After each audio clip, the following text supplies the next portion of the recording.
আসসালামু আলাইকুম। দেশ এবং দেশের বাহিরে থেকে যারা আজকের এই ভিডিওটি দেখতেছেন সবাইকে অসংখ্য ধন্যবাদ এবং কৃতজ্ঞতা জানাচ্ছি।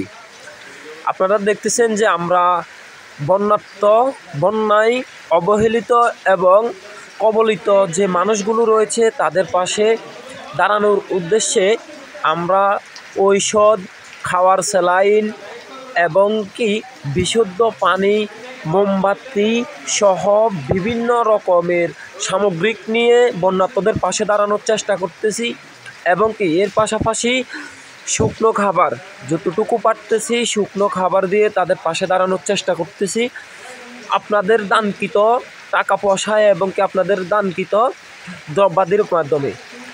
কুমিল্লা জেলার লাকসামের পাশের উপজেলা মনোহরগঞ্জ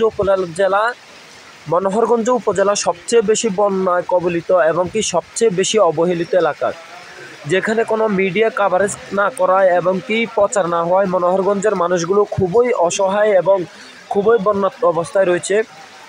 তাই সবাই ভিডিওটি শেয়ার করে দিবেন যাতে মনোহরগঞ্জে যেন যে 11টি ইউনিয়ন আছে প্রায় সবগুলো ইউনিয়নে পানির নিচে পড়ে গেছে এবং কি সবগুলো ইউনিয়নের মানুষ পানিবন্ধ হয়ে গেছে। তাই সবাই ভিডিওটি শেয়ার করে দিবেন যেন বন্যার্তরা আরও তারা সাহায্য সহযোগিতা পায় এবং কি খাবার পায়, ঔষধ পায়।